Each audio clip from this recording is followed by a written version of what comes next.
Les flammes et la fumée noire étaient visibles dans tout le district Rimouski-Est, si bien que plusieurs curieux se trouvaient sur les lieux avant même l'arrivée des pompiers. Le chef des opérations du service sécurité incendie de Rimouski. 14, c'est-à-dire en quatrième alarme, puis on a des pompiers de la MRC qui sont venus nous prêter main forte, du service d'incendie de la MRC de Rimouski-Neigette qui sont venus nous prêter les mains fortes aussi pour cet incendie-là. Un employé de l'entrepôt raconte qu'il était sur place quelques minutes seulement avant le début de l'incendie.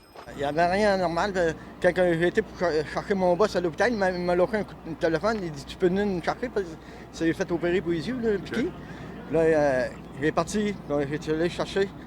Quand on était pour s'emmener de l'hôpital, on a eu un téléphone que la cour à bois était prise en feu.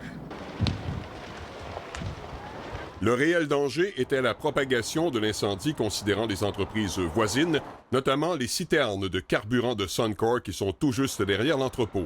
Évidemment qu'ils ont vu le panache de fumée à l'appel, j'imagine qu'ils ont pris leurs mesures en partant, puis oui, on a communiqué avec eux autres pour s'assurer qu'il y aurait des mesures qui seraient prises. Mais il n'y avait aucun danger de propagation vers les réservoirs ni vers les autres bâtiments. C'était impressionnant la fumée que ça dégageait, mais il n'y avait pas de danger. Les curieux déjà sur place ont entendu une explosion quelques minutes seulement avant l'arrivée des pompiers. Dans l'autre conteneur, il y avait pour moi une tank là, qui a explosé. Possiblement un autre... Ouais, un autre bonbonne vide là, qu'il y avait là d'espère. Malgré l'intensité de ce brasier, personne n'a été blessé. Pas de citoyens incommodés, pas de propriétaires ou d'occupants incommodés dans le bâtiment.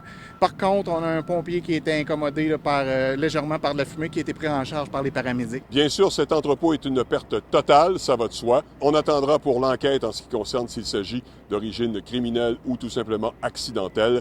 Mais reste qu'il y a eu plus de peur que de mal aujourd'hui dans le parc industriel à Rimouski. Martin Brassard, TVA Nouvelles, Rimouski.